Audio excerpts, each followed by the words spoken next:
Hello दोस्तों, नमस्कार। मैं जितेंद्र शर्मा फिर से आपके सामने अम्ल की टॉपिक लेके ही हाजिर हूँ। अपन ने प्रीवियस क्लास में अपन ने डिस्कस किया था अम्ल के बारे में कि प्राकृतिक अम्ल और उनके गुण की भी बात कर लिया था अपन ने। और अभी डिस्कस करेंगे अपन बेसिक जो है वो अम्ल के गुण की बात करेंगे। दोस्तों किसकी बात करें? अम्ल के गुण।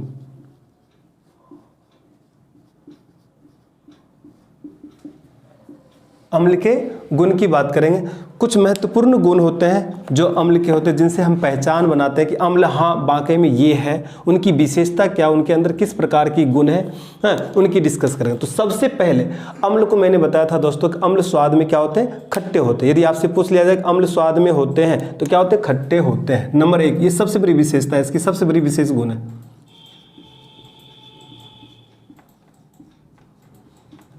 अम्ल स्वाद में खट्टे होते हैं।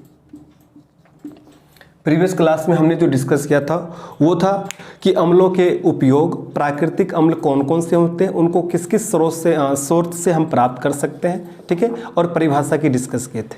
अब अपन जो अभी इस क्लास में जो डिस्कस कर रहे हैं दोस्तों, वो हम बात करें अम्ल के गुण की। सबसे पहला अम्ल का जो गुण है दोस्तों वो है कि अम्ल स्वाद में क्या होते हैं? खट्टे होते हैं। अच्छे एवं प्रबल अम्ल जो होते हैं वो विद्युत के सुचालक होते हैं।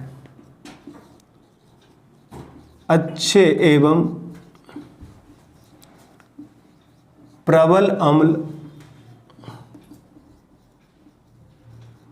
विद्युत के सुचालक होते हैं।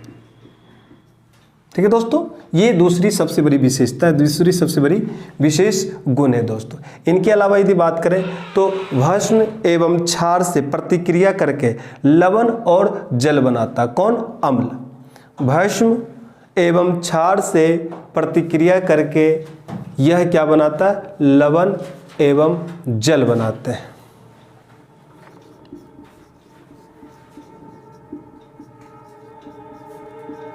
क्षार से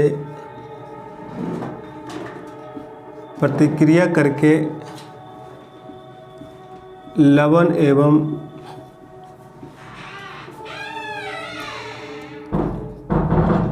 जल बनाते हैं। ये इनकी तीसरी सबसे बड़ी विशेषता है। और यदि चौथी विशेषता देखा जाए तो वो भी सबसे अच्छी है कि अम्ल धातु से क्रिया करके, किससे?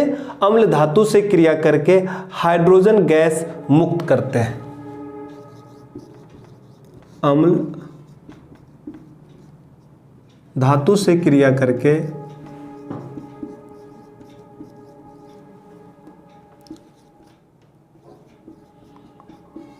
हाइड्रोजन गैस मुक्त करते हैं।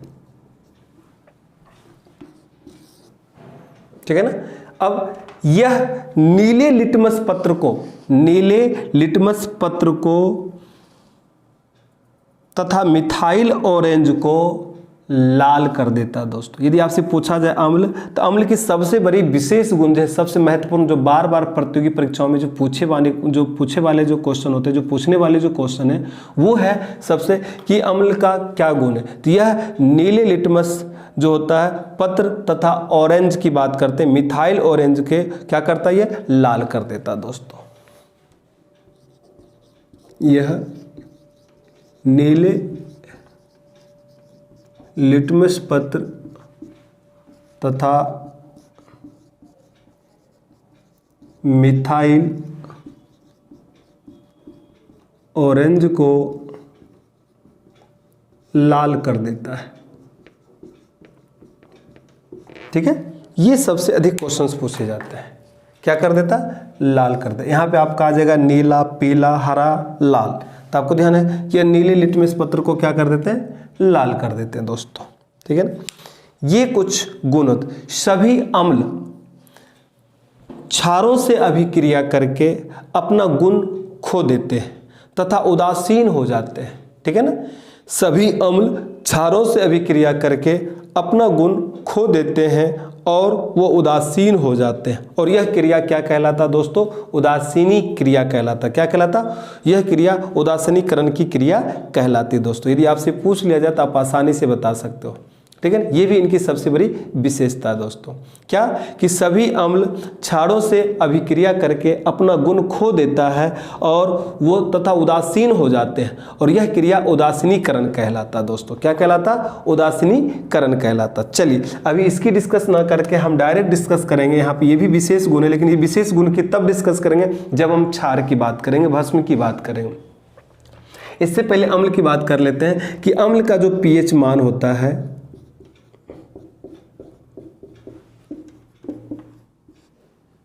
वो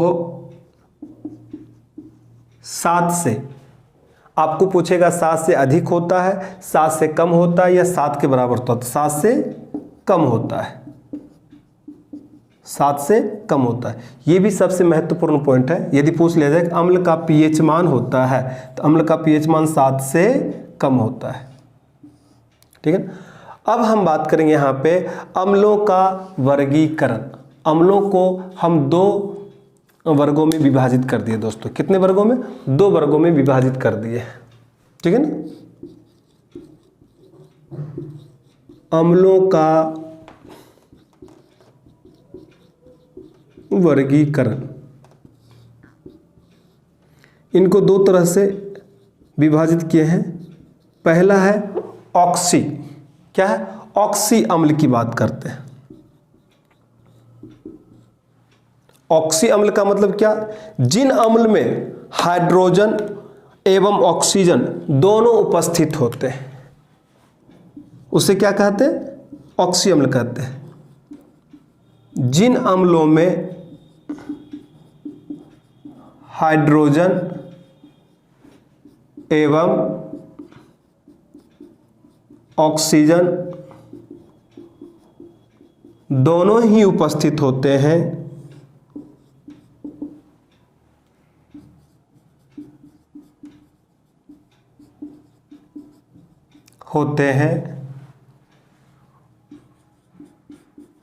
ऑक्सी अम्ल कहलाते हैं। क्या कहलाते हैं दोस्तों? ऑक्सी अम्ल कहलाते हैं। यदि आपसे पूछ लिया जाए जैसे, तो आप बता सकते हो जैसे में कौन? H2SO4, H2SO4 आप यहां देख सकते हो। यहां पे दोनों हाइड्रोजन और ऑक्सीजन दोनों ही मौजूद है दोस्तों, है कि नहीं। यहां पे हम बात कर ले HNO3 की बात कर सकते हैं, HNO3, इनमें भी ये मौजूद है। तो कुछ ऐसे हैं जिनमें आपको ये ऑक्सीजन और हाइड्रोजन दोनों उपस्थित होते हैं, वो क्या कहलाते हैं? ऑक्सी अम्ल कहलाते हैं दोस्तों। क्या कहलाते हैं? ऑक्सी अम्ल कहलाते हैं। चलिए इसके अलावा हम बात करेंगे एक और, जिसे कहते हैं हाइड्रा अम्ल। क्या कहते हैं दोस्तों? हाइड्रा अम्ल। यदि पूछा जाए अम्लों का वर्गीकरण, तो आप बता सकते हो अम्लों को 2 वर्गों में विभाजित किया गया है। नंबर 1 था अपना ऑक्सी, नंबर 2 हो गए हाइड्रा अम्ल।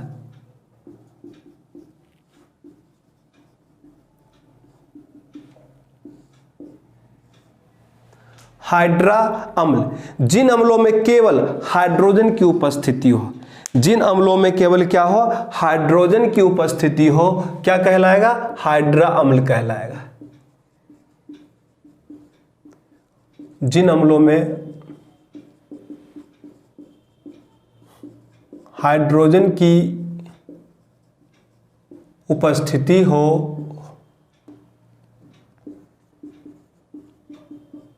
हाइड्रा अम्ल कहलाता है। जैसे यदि आपसे कोई पूछ ले तो आप बता सकते हो उदाहरण के तौर पे HCl हाइड्रोक्लोरिक अम्ल, हाइड्रोब्रोमाइड की भी बात कर सकते हो, ठीक है ना, हाइड्रोसाइनाइड की भी बात कर सकते हो, हाइड्रो ऑक्साइड की भी बात कर सकते हो।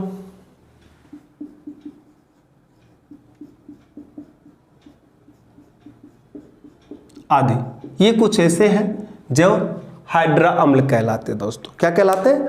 हाइड्रा अम्ल कहलाते हैं। यदि कोई पूछ ले कि अम्लों का वर्गीकरण, तो आप बता सकते हो अम्लों को 2 तरह से वर्गीकृत कर सकते हैं। नंबर 1 हो जाता है अपना ऑक्सी अम्ल और दूसरे हो जाते हैं हाइड्रा अम्ल। जिन अम्ल में ऑक्सीजन और हाइड्रोजन दोनों की उपस्थिति होती है ऑक्सी अम्ल कहलाते हैं दोस्तों। जिनमें सिर्फ हाइड्रोजन की उपस्थिति होती हाइड्रा अम्ल कहलाते हैं दोस्तों। चलिए इनकी अब बात करेंगे हम, जो मेन टॉपिक अपने बच गए अम्ल के बाद, वो है क्षार की बात। किसकी? क्षार की, बेसिस की बात करेंगे।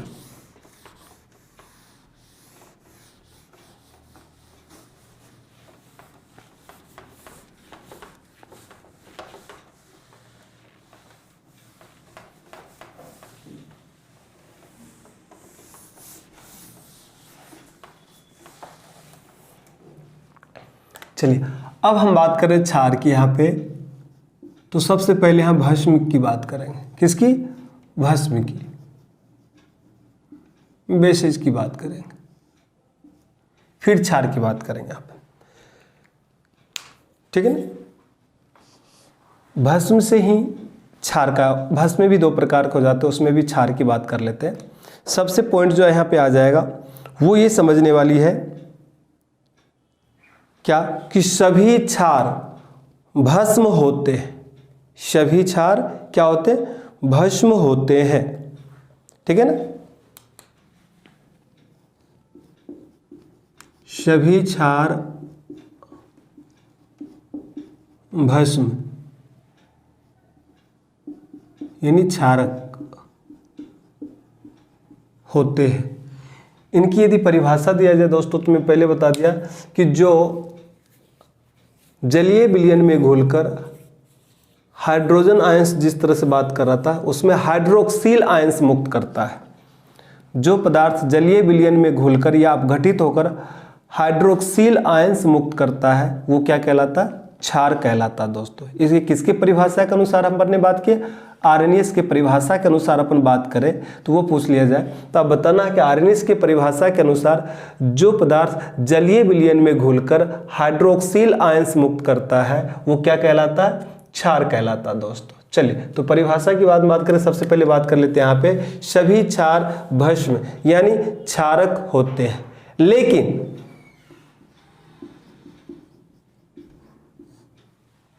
किसकी बात करें? लेकिन सभी भस्म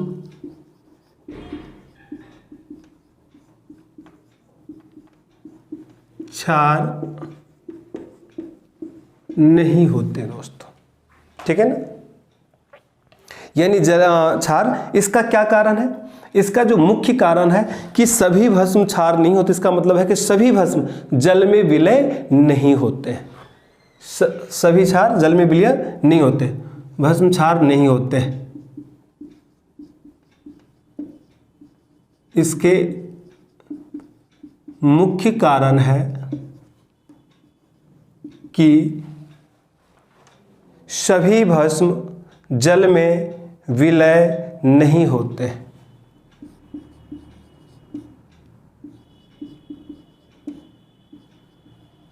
जल में विलय नहीं होते,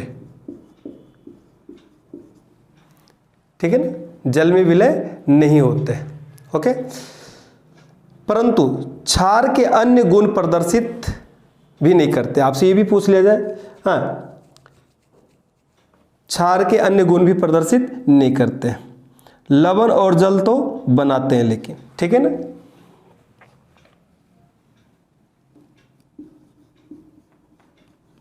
क्षार के अन्य गुण को भी प्रदर्शित नहीं करते,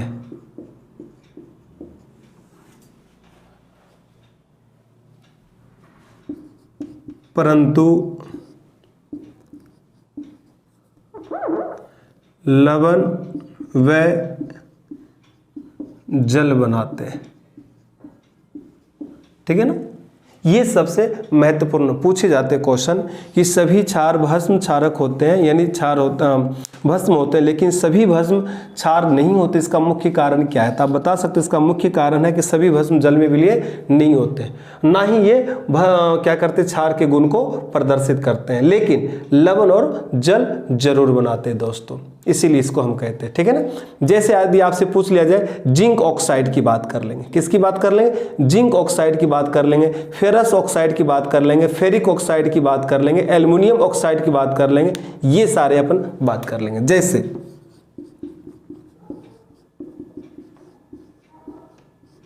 जिंक ऑक्साइड, किसकी बात करें? जिंक ऑक्साइड की बात कर लेते हैं, ठीक है ना, ZnO। किसकी बात कर लिए? जिंक ऑक्साइड की बात कर लिए। और हम फेरस ऑक्साइड की भी बात करते हैं, फेरस ऑक्साइड, FeO, O की बात करते हैं, फेरिक ऑक्साइड की भी बात करते हैं दोस्तों। ये कुछ ऐसे हैं जो भस्म की तरह बात होते हैं।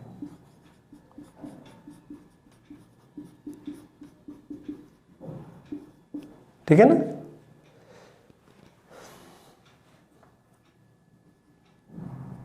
ओके, अमोनियम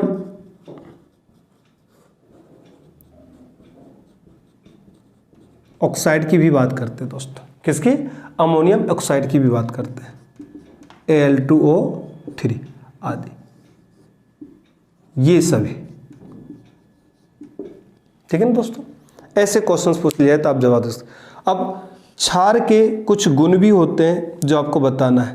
क्षार स्वाद में तीखा या कड़वा होता है। यदि आपसे पूछ लिया जाए तो आप डायरेक्ट बता दोगे कि क्षार स्वाद में तीखा या कड़वा होता है। तो ये इनकी गुण है। लेकिन अब ये जो था इसकी भस्म से क्लियर कर दिया दोस्तों मैंने कि भस्म किस तरह से बात कर रहा। यदि भस्म की बात कर लिया तो सभी क्षार भस्म यानी क्षारक होते हैं, लेकिन सभी भस्म क्षार नहीं होते हैं। इसके मुख्य कारण है कि सभी भस्म जल में विलीय नहीं होते दोस्तों, क्षार के अन्य गुण को भी प्रदर्शित नहीं करते हैं, लेकिन जल और लवण का निर्माण करते हैं। जैसे अपन ने इसकी डिस्कस कर ली। अब हम बात करते हैं कि बेसिकली भस्म होती क्या है। ठीक है दोस्तों।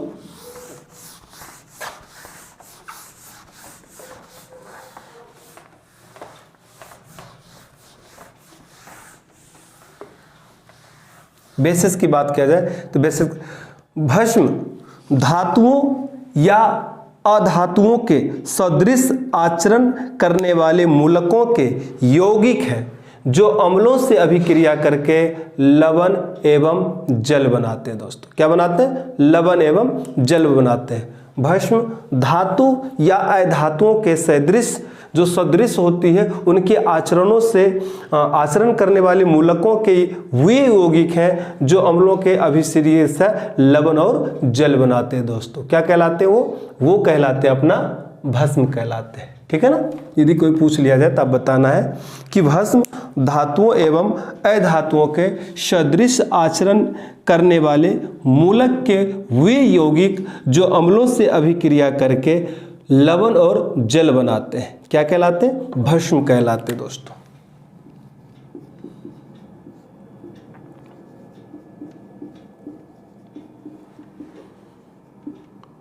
धातुओं भस्म धातुओं या अधातुओं के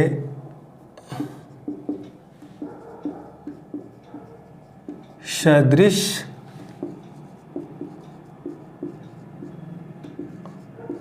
आचरण करने वाले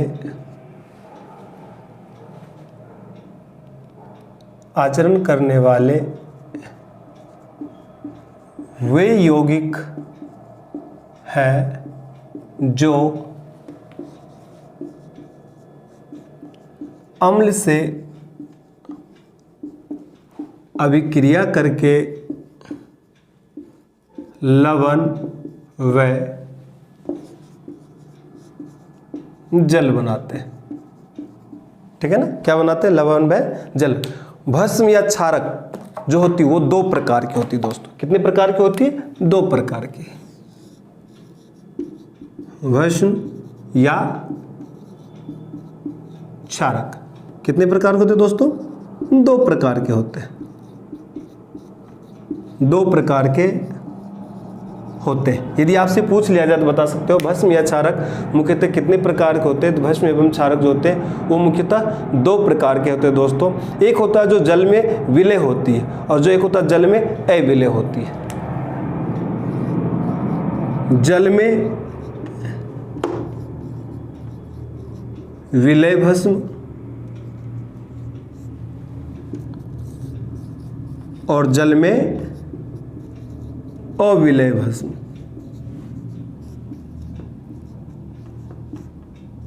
ठीक है ना। जल में विलय भस्म और जल में अविलय। वैसे भस्म जो जल में विलय होते हैं क्या कहलाते हैं? क्षार कहलाते हैं। वैसे भस्म जो जल में विलय होते हैं क्या कहलाते हैं? क्षार कहलाते हैं। ठीक है ना। वैसे भस्म जो जल में विलय होते हैं क्षार कहलाते हैं। क्या कहलाते हैं दोस्तों? क्षार कहलाते हैं। अल्कैली कहते हैं इसको, ठीक है ना।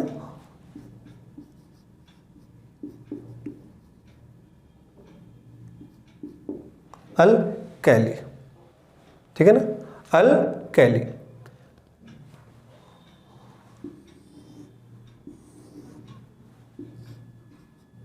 वैसे भस्म जो जल में अविलय हो जाते हैं या अविलय होते हैं, क्या होता है? अविलय होते हैं, ठीक है ना, वो कभी भी कार्य नहीं कर सकते हैं, ठीक है ना।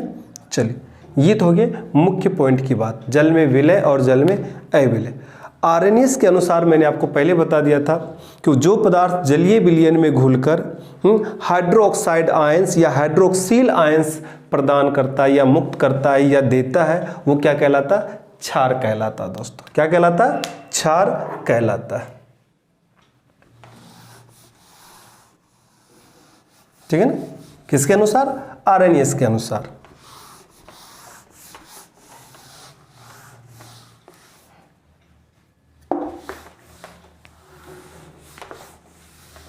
हम आर्हेनियस के अनुसार की बात करें,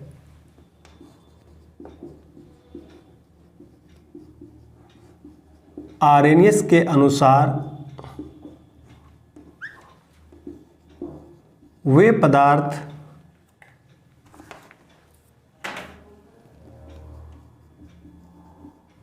जो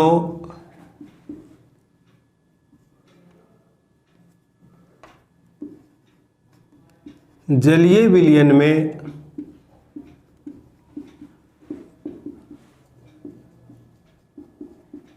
अपघटित होकर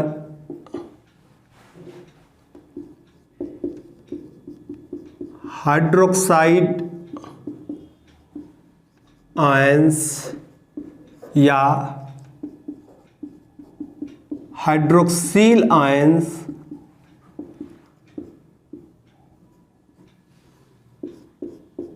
किसकी बात करें? OH की बात करें। किसकी बात करें? OH देते हैं,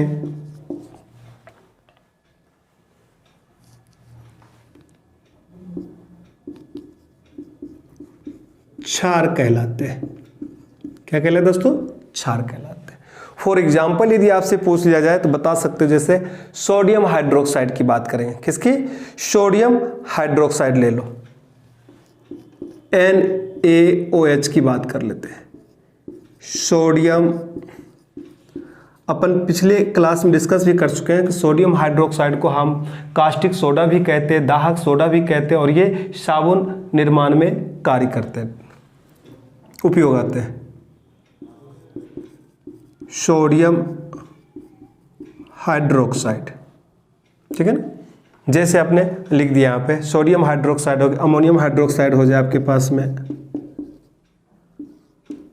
अमोनियम हाइड्रोक्साइड हो गया दोस्तों। इनके अलावा आपके पास CaOH, O4 आदि, ये सारे के सारे क्या है? अपने क्षार है दोस्तों। क्या है? क्षार है। तो पोटेशियम हाइड्रोक्साइड की भी बात कर ले हम, ठीक है ना। ये सारे, ये सब क्या है बेटा? क्षार है। उदाहरण, चलिए इनमें किसी एक की अपन रिएक्शन करके देखते हैं कि जलीय विलयन में जब अपघटित हो जाए तो किस तरह से हाइड्रोक्साइड आयंस मुक्त करता है या हाइड्रोक्साइड्स देता है दोस्त। चले बात करते हैं अब। जैसे यहाँ अपन ने डिस्कस कर लिया सोडियम हाइड्रोक्साइड की, तो NaOH जब इसको जलीय विलयन में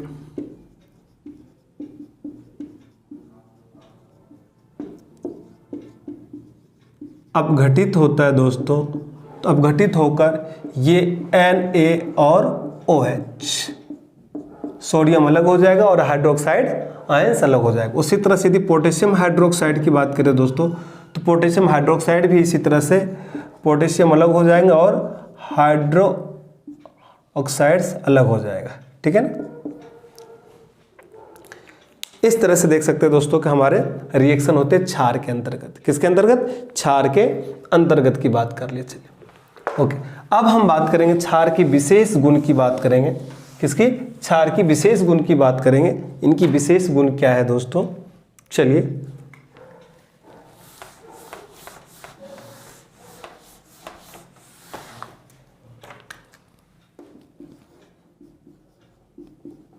क्षार के गुण, सबसे पहला गुण है क्षार स्वाद में कड़वा या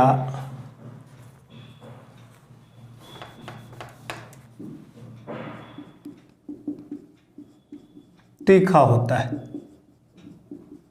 क्या होता है दोस्तों? क्षार स्वाद में कड़वा एवं तीखा होता है। क्षार छूने में साबुन जैसा चिकना लगता है।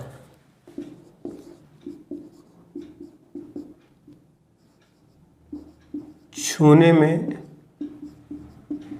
साबुन जैसा चिकना लगता है दोस्तों। कैसा लगता है? चिकना लगता है, ठीक है ना। प्रबल क्षार विद्युत का क्या होते हैं? सुचालक होते हैं। प्रबल क्षार विद्युत के सुचालक होते हैं। यदि आपने से पूछ लिया है तो बता सकते हो जो प्रबल क्षार, जैसे सोडियम हाइड्रोक्साइड प्रबल क्षार में काउंट आते हैं, ठीक है ना। सोडियम हाइड्रोक्साइड को हम क्या कहते हैं? प्रबल क्षार कहते हैं, ठीक है ना। तो सोडियम हाइड्रोक्साइड हो गए प्रबल क्षार, वो क्या है? विद्युत के सुचालक है दोस्तों। क्या है? विद्युत के सुचालक। अम्ल से प्रतिक्रिया करके लवण तथा जल बनाता है ये। कौन? क्षार। क्षार अम्ल से प्रतिक्रिया करके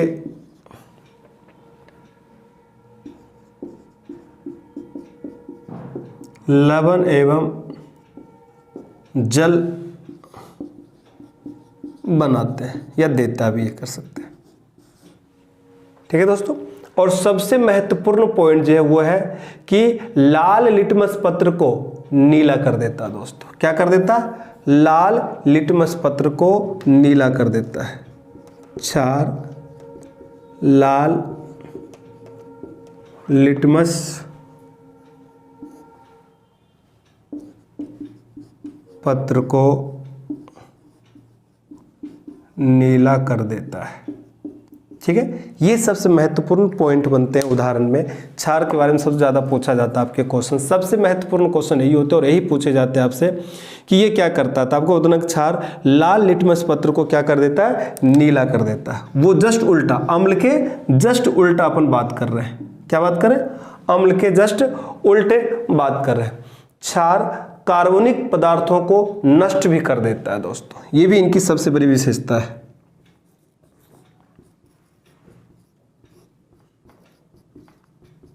कार्बनिक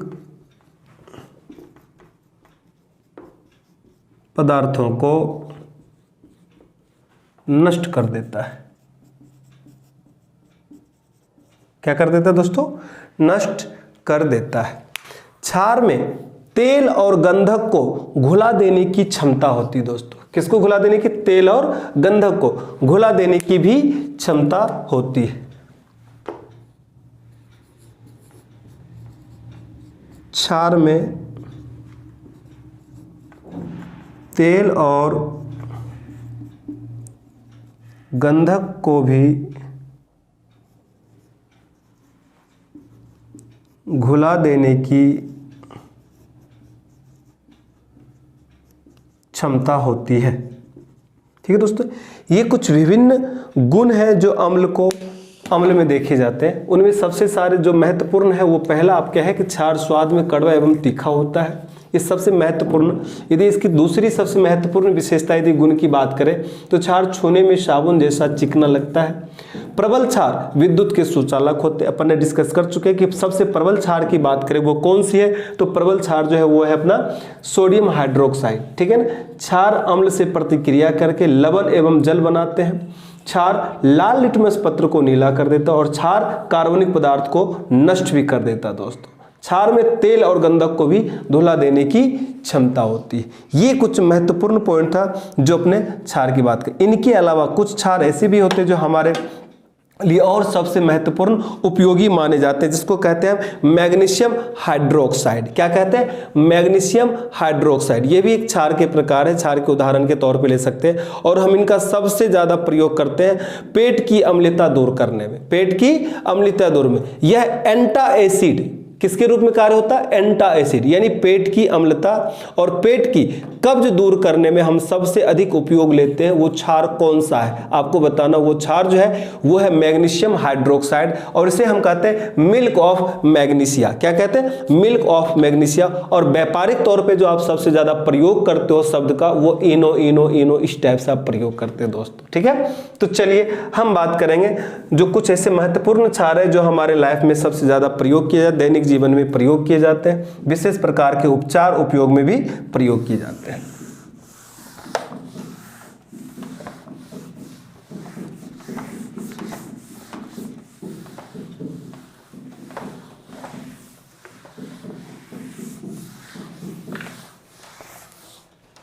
कुछ महत्वपूर्ण क्षार की बात कर लेते हैं।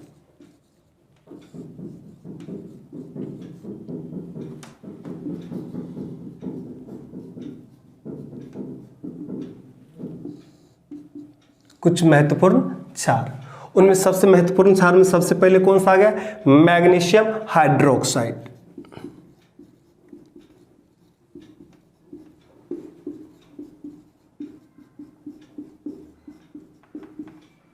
मैग्नीशियम हाइड्रो ऑक्साइड, ठीक है ना, MgOH का होल 2,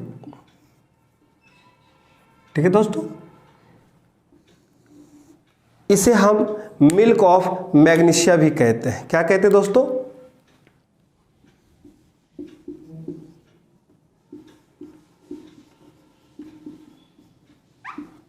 मिल्क ऑफ मैग्नीशिया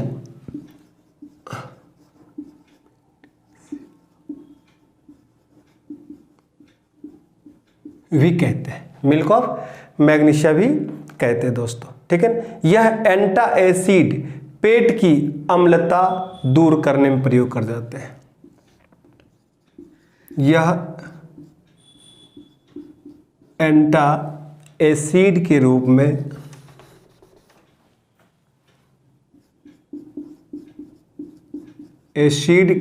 में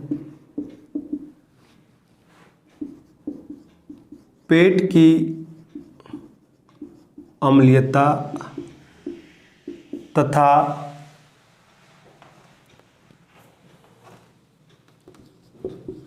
पेट की कब्ज दूर करने में इसका उपयोग किया जाता है। ये सबसे महत्वपूर्ण क्षार है जिनका हम एंटा एसिड के रूप में हम प्रयोग करते हैं। कैल्शियम हाइड्रोक्साइड का भी हम प्रयोग करते हैं। कैल्शियम हाइड्रोक्साइड का उपयोग मिट्टी की अम्लता दूर करने में, जल को मृदु बनाने में, विरंजक चूर्ण बनाने में भी हम प्रयोग करते हैं। किसका? Calcium hydroxide. ये भी एक प्रकार के क्या है? क्षार है, ठीक है ना। सबसे महत्वपूर्ण क्षार की बात कर लिया अपन ने, कैल्शियम हाइड्रोक्साइड।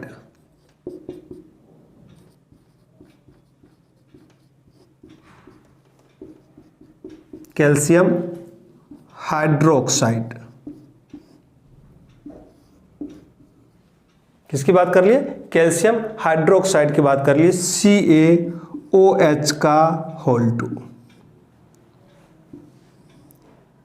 इस क्षार का प्रयोग कहां किया जाता है?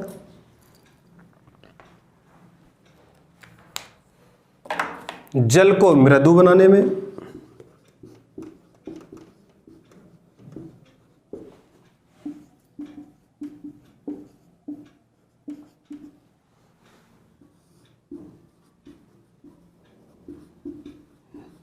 मिट्टी की क्या दूर करना दोस्तों, मिट्टी की अम्लता दूर करने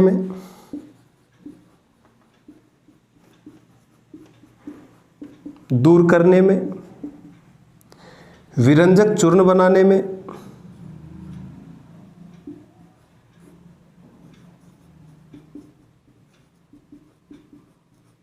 आदि, इन सब में इन क्षार का हम प्रयोग करते हैं। किसका, कैल्शियम हाइड्रोक्साइड का। किसका, कैल्शियम हाइड्रोक्साइड। कोई पूछ लेता आप बता सकते हो। जो क्षार का पीएच मान होता दोस्तों वो होता 7 से अधिक। कितना, 7 से अधिक। क्षार का पीएच मान 7 से अधिक होता है।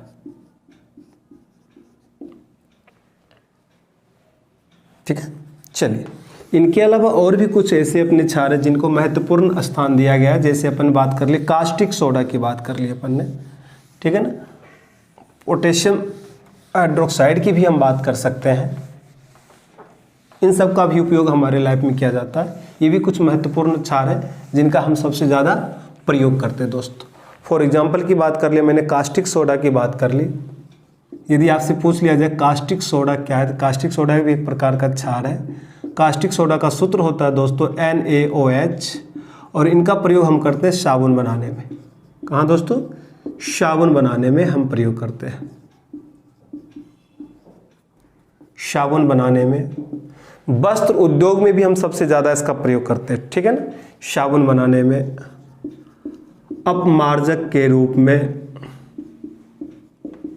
ठीक है। इन सब में हम सबसे ज़्यादा किसका प्रयोग करते हैं दोस्तों, इन सब में हम सबसे ज़्यादा प्रयोग करते हैं कास्टिक सोडा की। ठीक है ना। और यदि मुझे मुलायम साबुन बनाना हो तो हम पोटेशियम हाइड्रोक्साइड का प्रयोग करते हैं दोस्तों। किसका, पोटेशियम हाइड्रोक्साइड का, जो अपन कहते हैं KOH। ठीक है ना, पोटेशियम हाइड्रोक्साइड।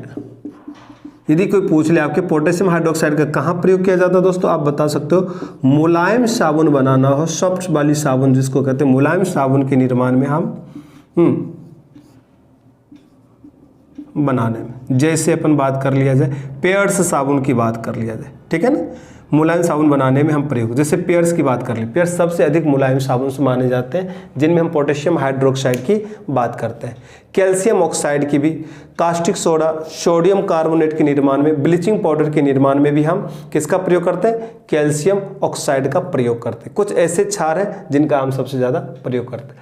अम्ल और क्षार दोनों, प्रबल अम्ल और प्रबल क्षार जब दोनों मिल जाते हैं दोस्तों, तो प्रबल अम्ल और प्रबल क्षार मिलकर जो एक नए यौगिक का निर्माण करते हैं, जो एक नया यौगिक बनता है, उसे हम लवण कहते हैं दोस्तों। क्या कहते हैं, लवण कहते हैं। इससे पहले यदि आपसे पूछ लिया जाए तो आप बता सकते हो जो सबसे महत्वपूर्ण पॉइंट है जो अपने को बार बार आता है, उदासीनीकरण की क्रिया क्या है। तो प्रबल अम्ल और प्रबल क्षार मिलकर जब नए यौगिक का निर्माण करते हैं तो ही क्या क्रिया क्या कहलाती है, उदासीनीकरण क्रिया कहलाती है। क्या क्रिया कहलाती है, उदासीनीकरण क्रिया कहलाती है दोस्तों। चलिए तो अब नए टॉपिक पे प्रवेश करते हैं, लवण की ओर।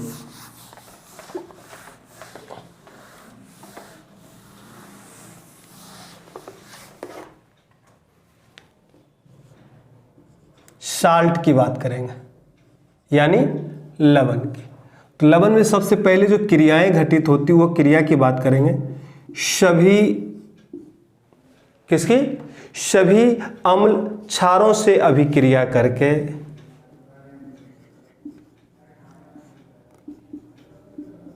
क्षारों से अभिक्रिया, जब सभी अम्ल क्षारों से अभिक्रिया करते हैं तो अपने गुण खो देते हैं। सभी अम्ल क्षारों से अभिक्रिया करने पर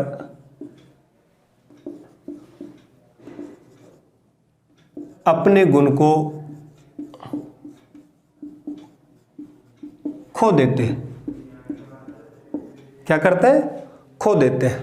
ठीक है ना, तथा उदासीन हो जाते हैं। क्या हो जाते हैं, और यह उदासीन हो जाते हैं। क्या हो जाते हैं, उदासीन हो जाते हैं। और यह क्रिया उदासीनीकरण कहलाती है। और यह क्रिया उदासीनीकरण कहलाती है। ये इस टॉपिक की चर्चा हम इसलिए कर रहे हैं दोस्तों कि लवण क्या है, एक प्रकार का उदासीनीकरण की क्रिया के फलस्वरूप बनता है दोस्तों। जब कुछ प्रबल अम्ल की बात कर ले, यहाँ पे प्रबल अम्ल एवं प्रबल क्षार की बात कर ले, जब दोनों को एक साथ मिलकर अभिक्रिया कराते हैं, प्रबल अम्ल एवं प्रबल क्षार को मिलाकर जब एक अभिक्रिया कराया जाता है दोस्तों, तो क्या बनता है दोस्तों, लवण का निर्माण होता है। तो लवण, या आप यहां लिख सकते हो, तो एक यौगिक का निर्माण होता है। किसका, यौगिक का निर्माण होता है, जिसे हम क्या कहते हैं, जिसे हम लवण कहते हैं दोस्तों। क्या कहते हैं, लवण कहते हैं। कैसे, अब अपन यहाँ पे रिएक्शन करें। जैसे अपन बात कर ले, प्रबल अम्ल की बात करते हैं, HCl, ये क्या है, प्रबल अम्ल है, HCl हाइड्रोक्लोरिक अम्ल है, ठीक है ना। और इधर है प्रबल क्षार NaOH सोडियम हाइड्रोक्साइड। ये हो गए दोस्तों प्रबल अम्ल की बात कर लिए, और ये क्या हो गया, प्रबल क्षार की बात हो गई। जब प्रबल अम्ल और प्रबल क्षार दोनों मिलकर अभिक्रिया करते हैं तो किसका निर्माण होता, लवण का निर्माण होता। अर्थात यहाँ पे एक नए यौगिक बनते हैं जिसे हम कहते हैं सोडियम क्लोराइड। क्या कहते हैं, सोडियम क्लोराइड, ठीक है ना। NaCl plus H2O, NaCl plus H2O, ये क्या हो गया, लवण, जिसे हम सोडियम क्लोराइड कहते हैं। क्या कहते हैं दोस्तों, सोडियम क्लोराइड, यहां सोडियम, और ये क्या शेष क्या बच गया, जल। इस तरह से बने यौगिक क्या कहलाते हैं, लवण कहलाता है। और यह क्रिया क्या कहलाता है, उदासीनीकरण की क्रिया कहलाती है। लवण क्या है, उदासीनीकरण की क्रिया के फलस्वरूप घटित होने वाली घटना के बाद बनने वाला जो यौगिक है वही लवण है दोस्तों, ठीक है ना। और वही उदासीन लवण यानी क्या, उदासीनीकरण की क्रिया के घटने के बाद घटित होकर तैयार होती है, जिसमें हम प्रबल अम्ल और प्रबल क्षार जब दोनों को मिलाकर एक अभिक्रिया कराते हैं दोस्तों, तो वहाँ जो एक नए लवण बनते हैं, जो एक नए यौगिक बनते हैं दोस्तों, उसे हम कहते हैं सोडियम क्लोराइड। और साथ के साथ किसका निर्माण होता, जल का निर्माण होता दोस्तों, ठीक है ना। यदि आपसे पूछ लिया जाए तो ये सबसे बेहतरीन क्वेश्चंस बनते हैं कि लवण क्या है, तो लवण एक उदासीनीकरण की क्रिया के फलस्वरूप बनता है। किसके कारण बनता है, उदासीनीकरण की क्रिया के फलस्वरूप बनते हैं, ठीक है ना। इसमें किसकी किसकी अभिक्रिया कराए जाते हैं, तो इसमें हम अभिक्रिया कराते हैं हाइड्रोक्लोरिक अम्ल की और सोडियम हाइड्रोक्साइड की। हाइड्रोक्लोरिक अम्ल जो है क्या है, एक प्रबल अम्ल है, और सोडियम हाइड्रोक्साइड भी क्या है, एक प्रबल अम्ल है। जब दोनों को एक साथ अभिक्रिया कराते हैं तो एक नए यौगिक का निर्माण हो गया, वो कौन हो गया, लवण। और लवण में क्या हो गया, उदासीनीकरण। क्या हो गया, उदासीनीकरण की बात कर ली, ठीक है दोस्तों। लवण का जो पीएच मान होता है दोस्तों,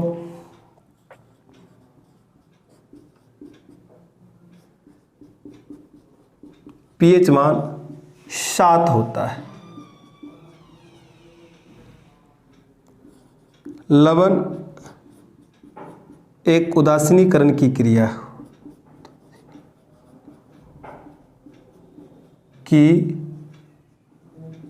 है, ठीक है दोस्तों। कुछ ऐसे हैं जो यौगिक लवण के रूप में है। आपको मैं बता दूं, सोडियम क्लोराइड की बात कर लिया, सोडियम बाइकार्बोनेट की जिसके अपन डिस्कस कर चुके हैं, हाँ सोडियम कार्बोनेट की बात कर चुके हैं, इन सब की कॉपर सल्फेट हो गया। कुछ ऐसे लवण हैं जो हम जिनका अपन यहाँ पे डिस्कस पहले भी कर चुके हैं दोस्तों। चलिए आज के लिए इतना ही काफ़ी है दोस्तों। आई होप सो, मुझे उम्मीद है कि आज अपन ने लवण, क्षार और अम्ल की चर्चा की। ये तीनों ही महत्वपूर्ण टॉपिक है। अगले टॉपिक में अपन डिस्कस करें जो अपन छोटी सी टॉपिक जो कन्फ्यूजन पैदा करने वाला, तो पीएच मान। तो हम बात करेंगे पीएच मान की बात करेंगे। सबसे महत्वपूर्ण टॉपिक माना जाता है पीएच मान। हर के जितने भी प्राकृतिक सोर्स में पाने वाले जो पदार्थ यौगिक हैं उनमें, जैसे नींबू की बात कर लिए, दूध की बात कर लिए, शराब की बात कर लिए, चाय की बात कर लिए, इन सब में भी पीएच मान होता है। पीएच मान होता क्या है, किसे कहते हैं, इनकी उपयोगिता क्या है और इनकी विशेषता क्या है, इनकी विशेष गुण क्या है, इनकी डिस्कस करेंगे दोस्तों हम अगली क्लास में। तब तक के लिए राम राम।